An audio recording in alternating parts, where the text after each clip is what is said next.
Welcome to the podcast, Restore Yourself, Restore Your Marriage, where it's all about discovering the thoughts that get you in the mood, the thoughts that get you out of the mood, and how creating a deeper connection with yourself creates a deeper connection with your spouse.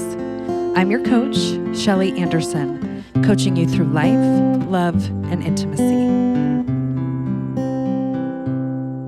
This is episode number 179, Holiday Mishaps and the 3 Stages of Marriage.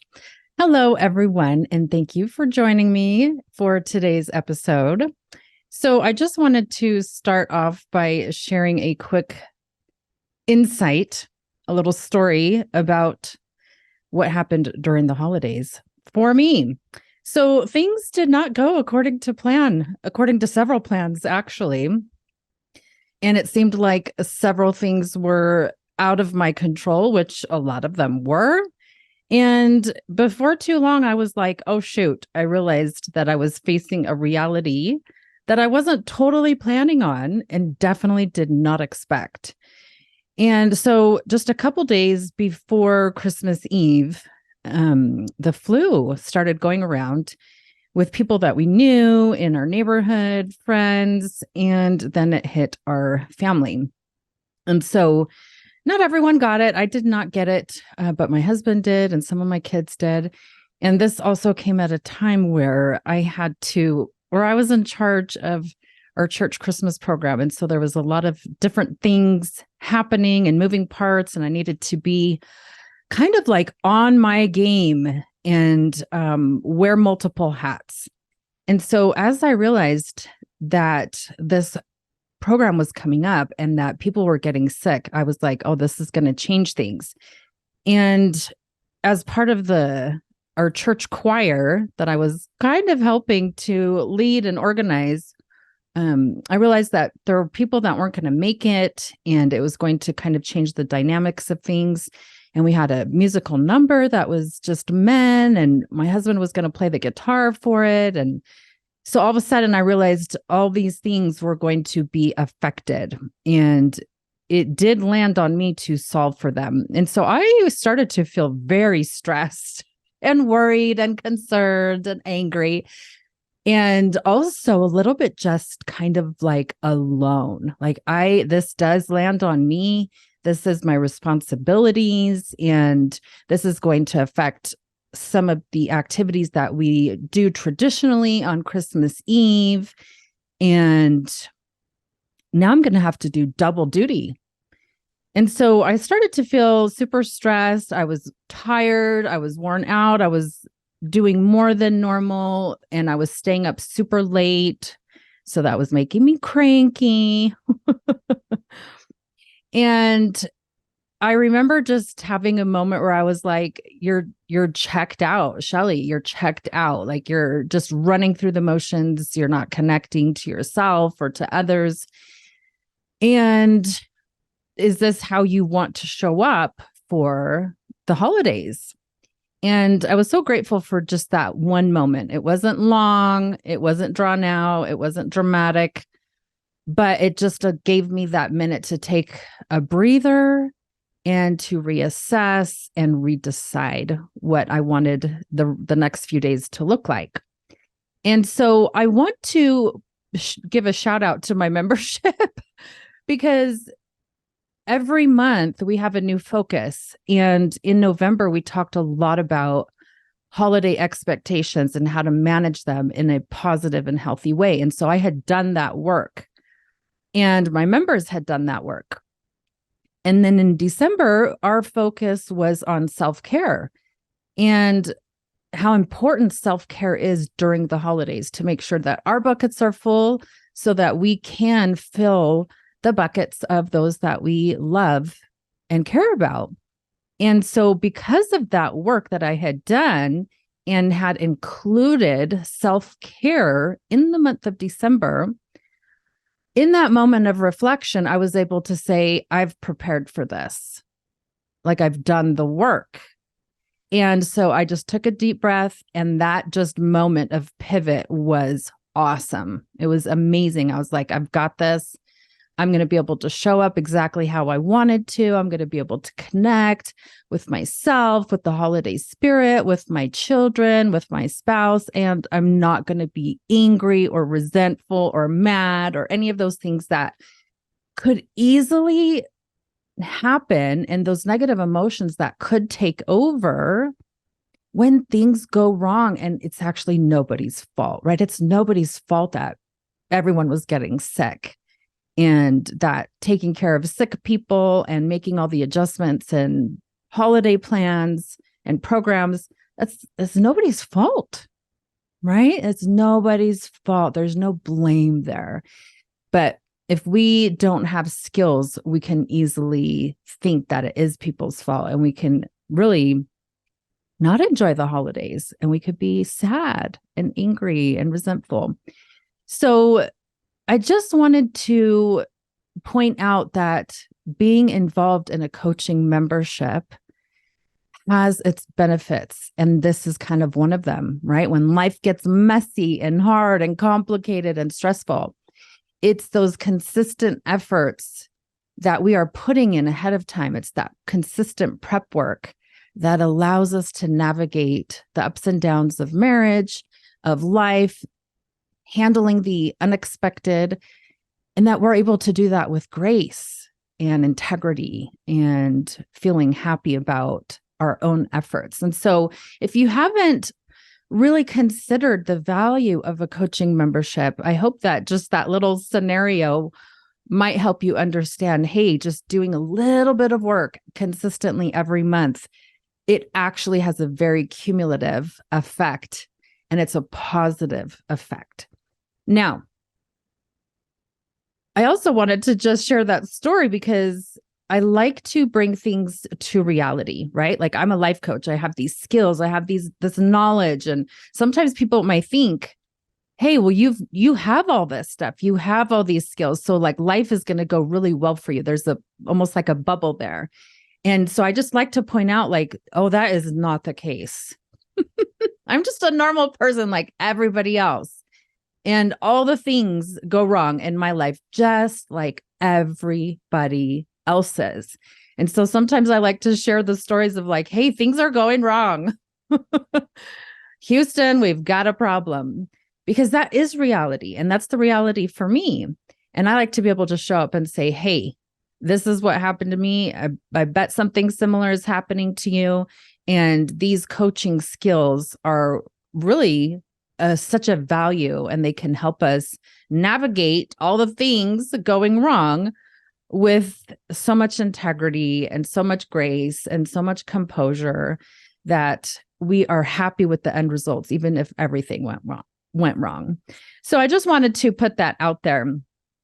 Now, before everything hit, or I should say, while everything was going wrong in these past few days of the holidays, I had a few moments to just kind of sit and look at or get on my phone and look for some articles on relationships, on marriages. I love to do this. I love to see what is getting put on the internet frequently, because if people are having problems in their marriage, we're looking to Google, right? Like, we're typing in things. And so I was like, okay, if someone was having a problem and they typed this in, like, what's coming up? What's coming up today? What came up 3 years ago? And what is the information that is being shared? Like, hey, this could help. And I love to do that because there's a big reality check there. Like, hey, the information out there, sometimes it's really good and it's positive and it gives you clear steps that are super helpful.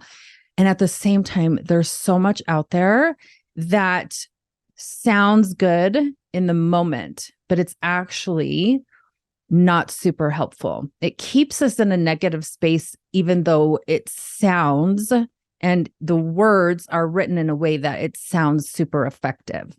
And so I was like, well, this is the sad part, right? This is the downside of the internet, is we don't know if all the information is helpful. And so we have to use our judgment. But I came across an article that really piqued my interest because It wasn't by like all the well-known psychologists out in the world. And it was just done by a university in the United States. And I was like, oh, I wonder what they have to say on this. And they're not necessarily one of the most well-known universities for relationships and psychology, but I was like, let's see what they have to say. But I really enjoyed the article, and I was like, okay, I think my listeners and people who are trying to look for helpful answers, like I think they would appreciate a few key points in this article. And I was like, okay, so let's share a little bit about this. And so they talked about the 3 stages of marriage. And a lot of well-known psychologists talk about the seasons of marriage and the love languages. And all that is great information. It's great knowledge, right? And so when I heard about the 3 stages and it wasn't by somebody I knew, I was like, oh, let's see what they say. So the value of even knowing that, hey, there could be 3 stages of marriage, it allows us to have an assessment and self-reflection to say, okay, what stage am I in? Right? And to know that we can navigate the stages and that we're probably not going to stay in one stage the whole time. That is valuable information. And the reason that's valuable is because a lot of times when we're going through a challenge or something that's stressful, our brain will become very dramatic. And it will start to think like it's going to be like this forever. Right? We really put ourselves in that trap. We don't mean to. We don't do it on purpose, but our brain will do this. And so we will start to look at things and think about things as we're stuck here. There's no hope. There's no improving things. And so being able to say, hey, there are stages of marriage. We're not meant to stay in one stage. There's going to be fluctuation. There's going to be highs and lows. And if we're moving through stages and if we are experiencing highs and lows, the good news is that's normal. That is very human. That is correct. That's natural. The other thing our brain sometimes does that traps us is to have an expectation of like, oh, hey, if I'm meant to be with this person, we're not going to go through ups and downs. Like we're mainly going to be on this trajectory that's always, always, always getting better. And like the dips, I don't know. I don't know if there's meant to be dips, and there's definitely not meant to be big dips. And I'm feeling really negative. I feel like we're in a big dip. So maybe this spouse of mine is not the right one. We can do that very easily. Our brains can really go down that path. And so being able to look at these options, like these stages, and having that awareness that our life is going to be 50-50. 50% of the time, things are going to go great and we're going to love it. We're going to love life. We're going to be happy about our marriage and intimacy. And 50% of the time, things are not going to go well. They're not going to be in our favor. They're not going to be according to our plans and our dreams and our desires. And when we have the knowledge that that is correct and that that is life, that can really help us navigate in a much more positive, beneficial, and effective way. So that's why I thought, okay, this is good. And as we gather new knowledge and gather new skills and insight, we're able to actually say, hey, there are options here. Instead of feeling trapped, stuck, hopeless, and helpless, we can say, oh, yeah, that's right. I realize that we're in a dip, we're in a low, but that means that things will get better and we will experience the good again. So what are these 3 stages according to this university? Stage 1 is called romantic love. And we probably don't need a lot of explanation about this, right? This is going to be self-explanatory. This is about all the beautiful, wonderful feelings of falling in love, being in love, experiencing our marriage, our wedding, our life together in the beginning. Yes, we realize, oh, there's certain things to navigate, but we're very much in that stage, the la la land, the honeymoon phase, that a lot of people call it, where we're so in love that we are a little bit blind to reality. We're naive. We don't know that things are going to be 50-50. Or when they start to show up and we do experience the first downslide of our relationship together, we're like, wait a minute. So romantic love is just all the wonderful feelings. And we're meant to go through that. We're meant to start our relationships like that. And that is awesome because we have a foundation, a baseline of wonderful thoughts, wonderful feelings about ourselves, about our spouse, and about the relationship. We're starting off on a very good foot. And so that becomes really good for our relationship moving forward, especially when we start to go through the next two phases and they're not so easy. So the second stage is called disillusionment and distraction. And when I was reading through this article and I just kind of read through the stages really quick all at once, I almost thought that the stage 3 was the same word as the stage 2, this disillusionment. And so I was like, oh, I'm going to need to look into this a little bit more and make sure I have the correct understanding of what they're trying to say. So they use the word disillusionment. And so the definition of that is a feeling of disappointment resulting from the discovery that something is not as good as one believed it to be. So it's the dis and the illusion, right? And so this also means that we are probably starting to experience some dissatisfaction, or we realize that, hey, I thought things were going to go like this, but they're not. We're facing some of our unmet expectations, and we're not super happy about that. We realize that some of our dreams and hopes are different from reality. And so disillusionment is also an active process.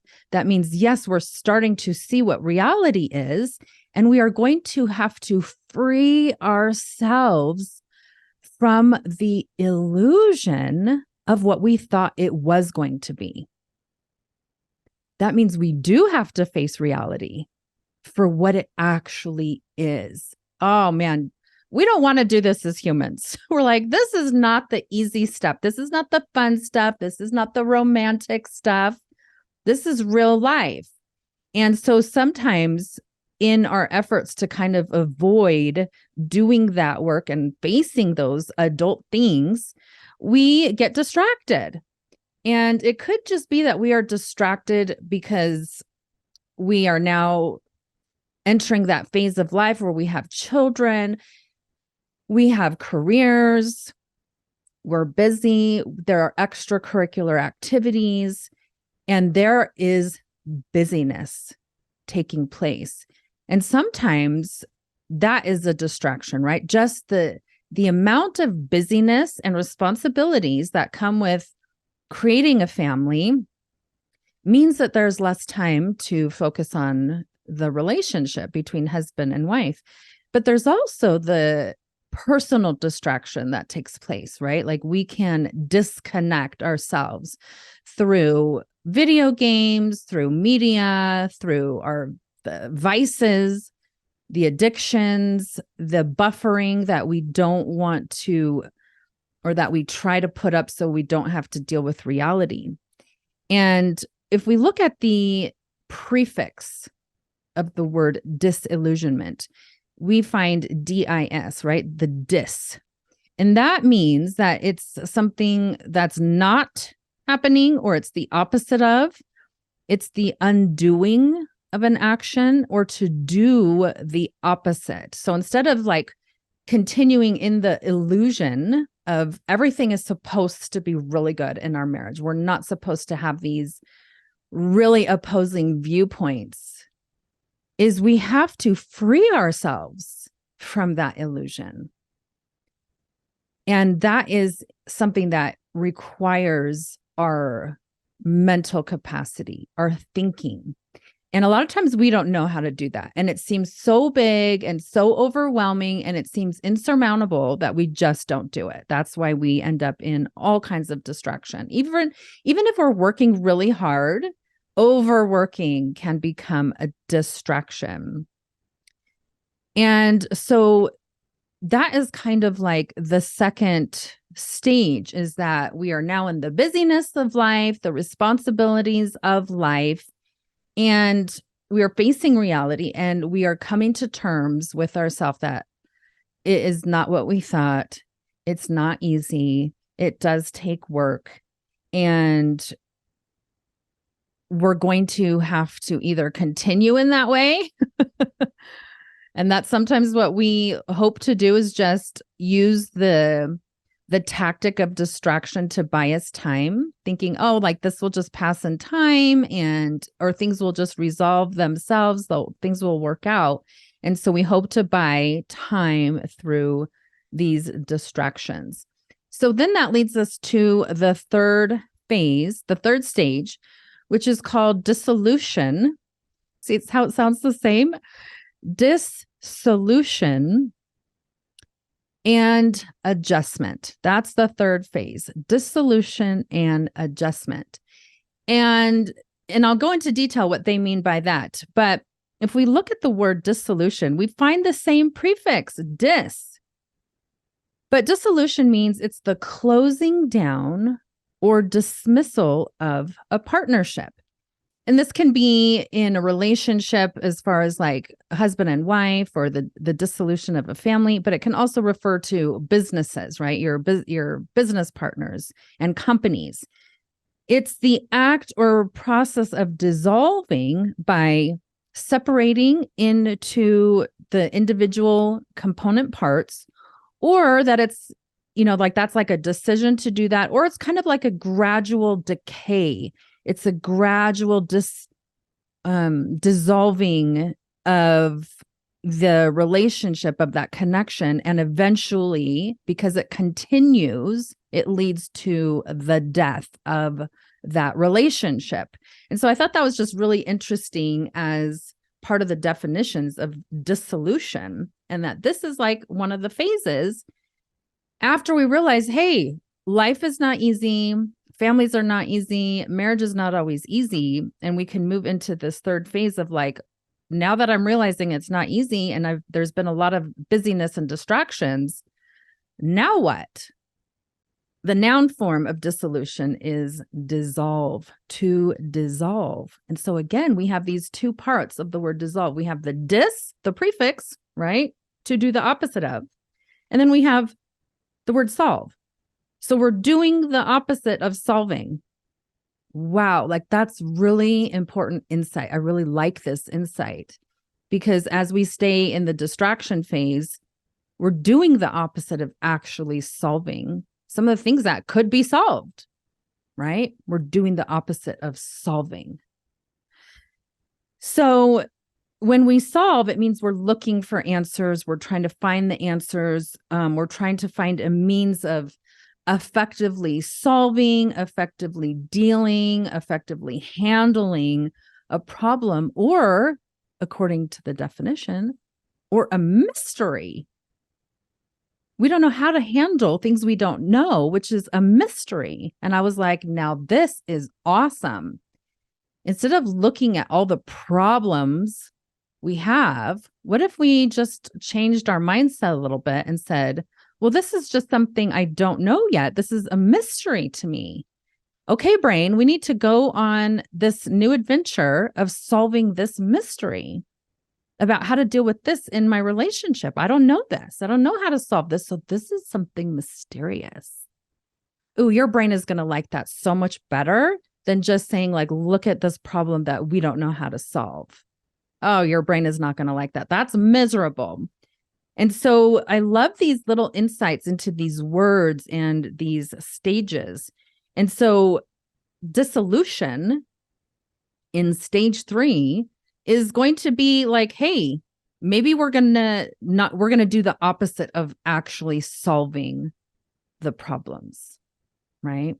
So we can either decide not to solve our marriage problems, or we're going to make an adjustment, and we are going to look for solutions. We are going to view it as a mystery. We are going to seek things that will make an improvement in what is taking place, right? That's like stage 3. We're either going to dissolve things and not find solutions and allow the marriage and the relationship to die, or maybe we decide that on purpose, or we are going to make some adjustments.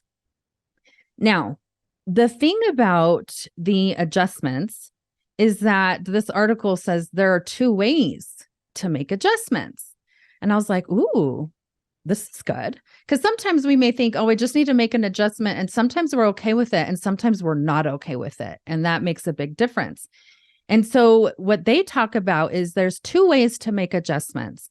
We can make an adjustment with resignation, or we can make an adjustment with contentment. And I was like, okay, well, that just sounds better. That's the one I want. But what's the difference, right? And I think it's important that we know there are differences, because then that gives us power to make the decision about how we are going to make these adjustments. And this really affects how we feel in life, is how we approach these adjustments. So if we're feeling a little bit negative about our relationship, about our responsibilities, about life, about our marriage, about intimacy, and we're like, well, yeah, I do need to consider, is this marriage worth continuing? Or do I want to work on things and make some adjustments? Our feelings are going to come into major play. So it's important to know that that is going to be part of the process. And we have a say in that. We have a huge say. We have all the say in that. So when we make adjustments with resignation, that means that we are going to approach the reality of our relationship and of life with a mindset that things are not going to get better, that things are not going to improve. But when we adjust, and we know that there's an option to adjust with contentment, that gives our brain a new way of thinking about it. And our brain is going to really appreciate that. It's going to like that. It will prefer that, even though the other way is what it's used to. And it's the path of least resistance, is to really think negative. So we have to make a conscious effort to actually say, hey, we can adjust, and it can be a positive thing. And I can feel amazing about adjustments in the relationship and how things are going. So that can give our brain a new way to think about continuing moving forward in the marriage, even if we're at the low of the lows and things suck. We can know that that's an option, that we can make adjustments, and it can be awesome. Now, that will really take our brain on this adventure of something mysterious. Like, how do I do that? How do I take that option? I want things to be better, and I do want to feel good about it. But what does that look like? Well, that looks like you make adjustments that are based on actual effective skills, and not just like random ideas that don't have any backup, right? That they're not proven to work. So we make the decision to say, hey, I'm going to use skills that are actually proven to be effective. And that's how we're going to move forward. Our brain will like that, because we're probably going to start learning something new that we didn't know before. And our brain likes new things. And it actually really adjusts well to the concept of trying something new and implementing something new than saying, I have to fix all the bad things. Let's just not have that thought, because that can feel also very helpless, and just say, you know, what if I just put something new into the mix? Your brain's going to like that, because that makes a really good improvement without having to drag out the last 20 years. And that will lead to contentment as things improve. Now, one thing that this article brought up is it said that during one of their studies with married couples who were in stage 2 and entering into stage 3, like They were really considering that they are in the suckiest of places in their marriage. They are really considering divorce, right? Like, this is where we're at. This is the reality. Our life together right now sucks. Nobody's happy. We're all miserable, and we are really considering divorce. Their study showed that 90% of the couples who consider divorce said they were happy that they actually learned skills that kept them together. 90%. Okay, this is a great statistic, according to the study, right? That they were considering divorce. The study said, hey, we'll teach you these whatever skills. You need to apply them, and then let's see how things look. Let's see how things improve, and then let's see if that was worth it. 90% are saying they are happy that they learned those, that their marriage has improved. They're happy that they're still together because now they have those skills moving forward for the rest of their lives. So this is amazing, amazing. I love that statistic because sometimes I just think, oh, it's just maybe that statistic is not going to be so high, right? But there's value there in learning effective skills, not random skills. Effective skills. So what does it mean for us to make an adjustment, right? This is one of the options in stage 3 is either we can end the marriage or we can make adjustments. And so what does it mean to adjust? It means to alter or move slightly, right? I love this word slightly. It doesn't mean we got to change every aspect of who we are. Slight little movements, slight little changes in order to achieve the desired result. So I love that. Our brain can easily accept, hey, just work on this one little thing for a while. Let's see what happens. Our brain can accept that so much more openly than us thinking we need to change everything about who we are and everything about who our spouse is, because that is not going to work. So to adjust means to bring to a more satisfactory state, to resolve, there's that word solve, to settle, to bring parts of something to a true and more effective position, to regulate something, and to use a system. I love that word system, because we don't always think of using a system when it comes to our relationship, right? But there are effective systems, and the coaching model that we use as life coaches, that's an effective system. So we really need to consider, are we doing that? So we can make these adjustments in our marriage, either by feeling the resignation as we make little adjustments, like, I don't want to do this. I feel like I have to do this. I feel forced to do this. I feel pressured to do this. And we may do those little adjustments with resignation. And so we're doing it kind of from a passive position, right? It's almost like passive aggressive, like, yeah, I'll do it, but I'm not going to like it. In fact, I'm going to hate it. And it's going to show up in other ways. And when we're doing things with resignation, we are often putting ourselves in a victim position. We feel like we are the victims and that we are somehow submitting to our spouse's authority over us.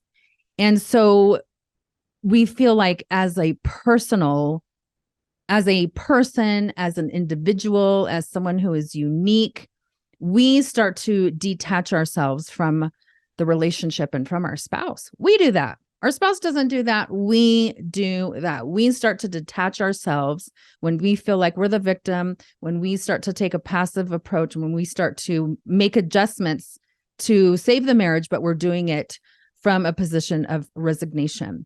And so that resignation is that attitude. It's a way of thinking of a person who finds themselves in a position that they believe is unchangeable. Unchangeable. So we really want to look at that. Is our entire marriage and every aspect of our marriage and relationship unchangeable? No, of course not. But our brain is going to think it is. So we have to really look at our brain and say, brain, stop thinking that.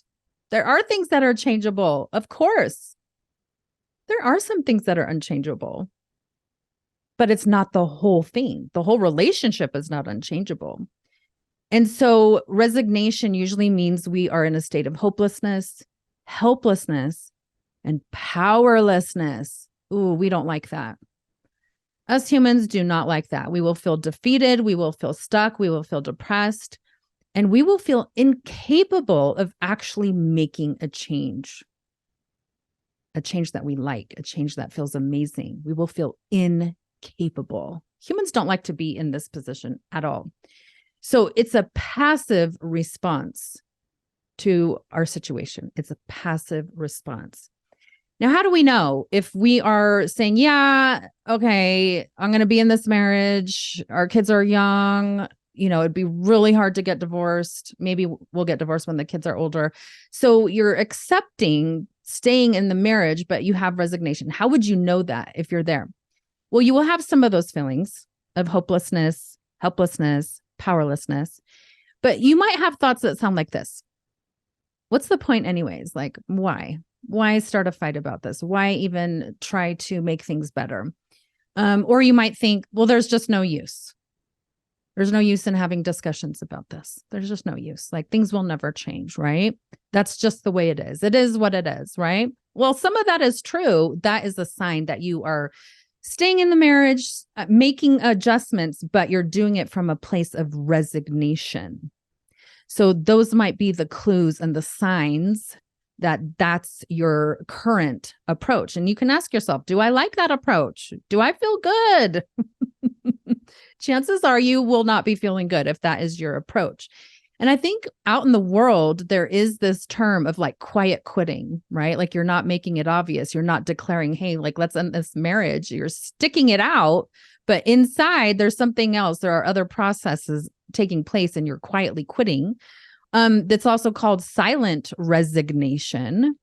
And it just means you are doing the bare minimum that is required just to maintain. So you're not like actually looking for solutions. You're just doing what you need to get by. Well, that's not going to feel very amazing at all, but that's what that is. That would also be a sign. You're just doing the bare minimum. Like, I got to wake up. I'm going to take my kids to school. Right.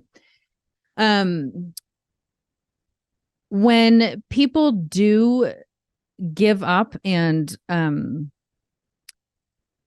continue either they get divorced or they continue on in the marriage, but from a place of resignation, the level of regret is extremely high.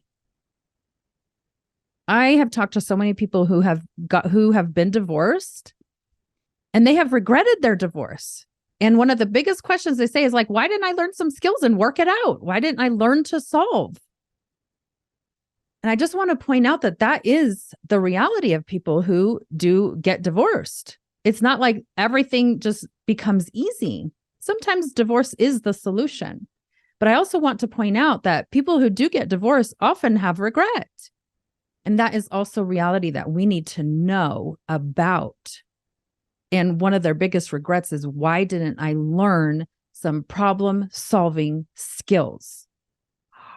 Because we know that we could learn it. That's a totally awesome option. So that's like one of the biggest regrets is, why didn't I learn the skills to work it out? This is what most people are not taught, is these problem-solving skills and how to use them in marriage. So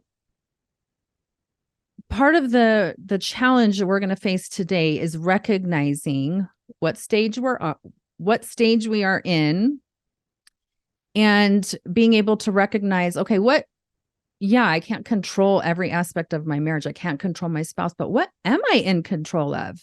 If we never ask ourselves that question, we will always be stuck in these traps in relationships. And if we do get divorced, we're just taking all that crap with us to the next relationships, because we've never learned the skills to solve conflicts. We just take all the lack of skill with us and just apply them to a new person. and they are doing the same thing. So it's really important that we look at ourselves as a unique individual and say, you know what, this is an opportunity for me to learn conflict resolution, to learn these skills, to level up. Because when we level up, we actually feel really good. And that way we don't have to stay stuck in these traps, and we can start to say, yeah, maybe these two things are unchangeable. I can't change these things, but look at all the things I can change. Look at all the things that can improve and that I can totally have an impact on, a powerful impact on. That is going to feel very, very different. So as we get to the end of this, what does all of this mean?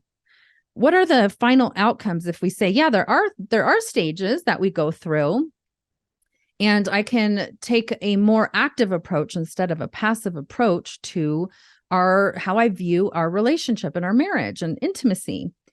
So what if we were able to look at these stages and say, you know what? I am going to look at this concept, and I'm going to say, I am going to adjust with skills, not just adjust. That's going to be miserable. But what if we are able to have a new thought of like, I can adjust with skills. I can adjust with actual effective solutions. Like that mindset, that attitude.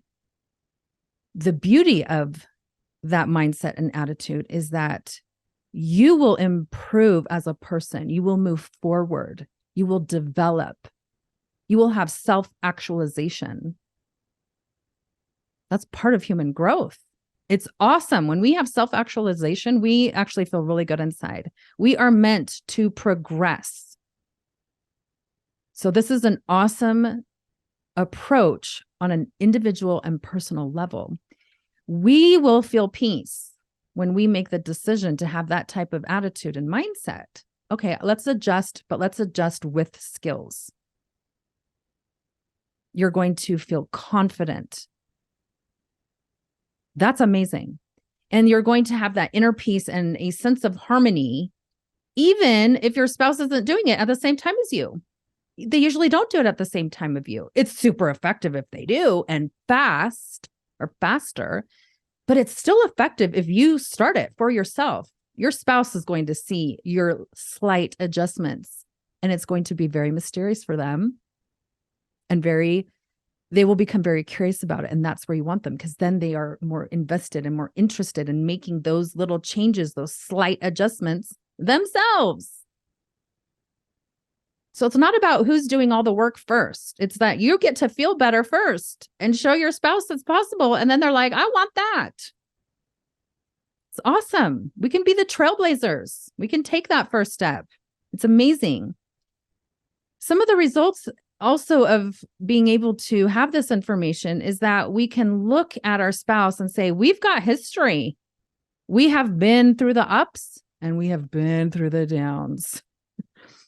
We have invested a lot of time together. We have done a lot of work, even the crappy work, the hard work. And because we've made these slight adjustments, there has been growth. It has been worth it. That's an awesome feeling. Even making that decision to change your mindset and your attitude, you can feel better right away. It's not like it takes years to accomplish that. No, you can feel better immediately saying, I'm going to use skills and it's going to be effective. It's going to be amazing. Even knowing you made that decision already feels better. You know things are going to improve. You've taken yourself out of that hopelessness and powerlessness. Here's one of the results that I really wanted to point out as we get to the end is, as you are making some adjustments, as you are saying, hey, I do want to stay in this marriage. I do want to make it work, even if it sucks right now. You can appreciate your spouse's sense of commitment as well to the marriage. Even if they aren't making the same adjustments you are, the fact that they're staying committed is admirable. And we can have a lot of trust and faith and hope that eventually they're going to make those adjustments. And they'll probably make them faster when they see you make some adjustments. But we can value and appreciate their commitment.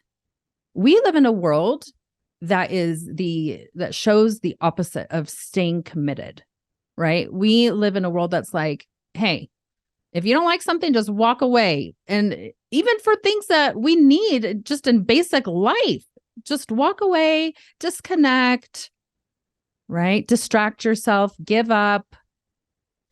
Commitment is a huge skill. It is valuable. It is admirable. And we can really focus on our spouse's commitment. Even if they are struggling, we can appreciate their commitment to stay in the marriage, even though it sucks right now. I love this aspect because we don't see this out in the world. And so we need that reminder that that is admirable. That's valuable.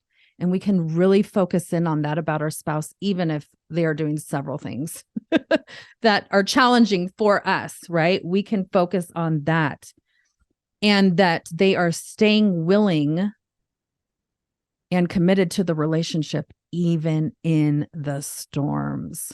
That's admirable. And we can choose to focus on that.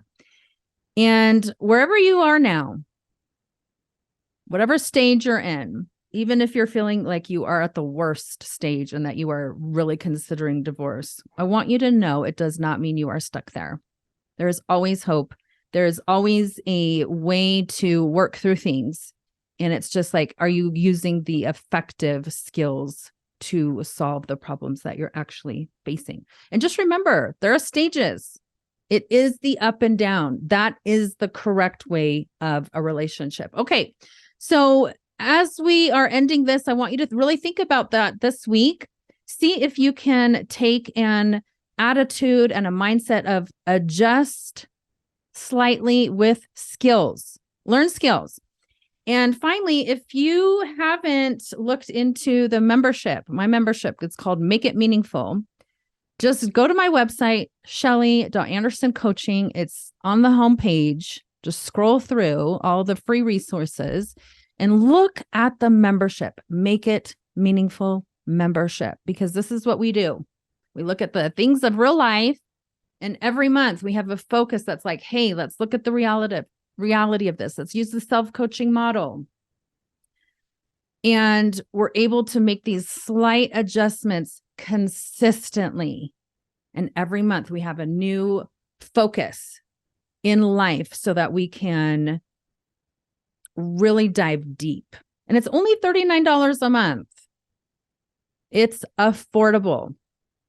I know a lot of memberships that are very expensive. This is $39 a month, and it gives us those effective skills to solve the problems.